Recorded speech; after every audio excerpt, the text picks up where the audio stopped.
Benta.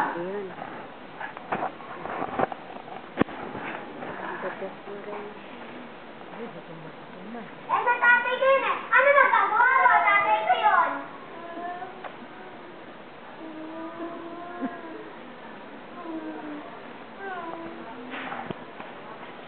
Sa tatay ko yun eh. Ano magagawa mo? Tatay ko yun. Ano, wala na nanay. Bakit? Ang book, nakaliligin yung dalawang yan. Kanina pa yan. Bakit? Naawa dito, ginagaling mo? Kasi sabi natin, mas mahal mo daw ang tatay niya kaysa sa tatay ko. Kasi yun ako talaga ang kasama ni nanay eh. Ang kulit na talaga. Dali lang. Pag ito lumaban sa'yo, ha? Anak, pareho ko silang mahal. Hindi pa ng dalawa. May dalawa nga anak eh. Ano magagawa ko? Dalawa sila. Ganito yun. Anak.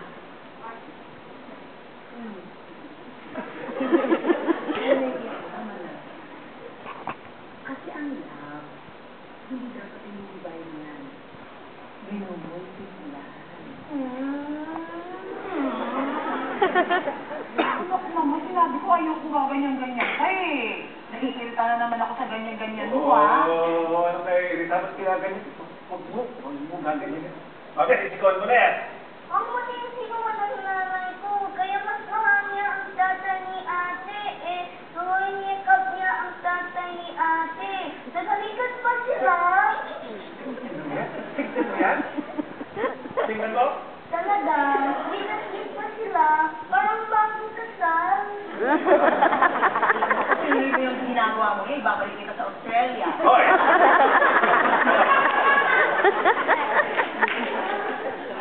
Ako magdidesisyon doon. Totoo ba yun? Kasi, alam mo anak, ganito yun.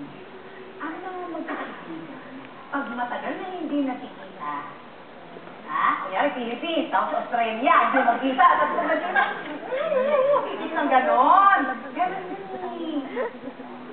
Wow, kahapon lang kayo ulit nagkita, ah.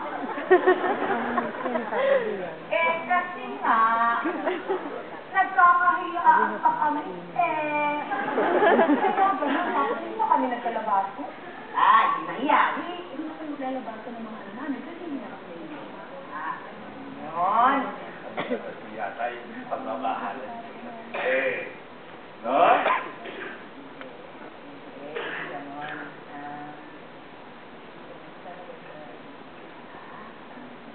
Kaya ka bigla.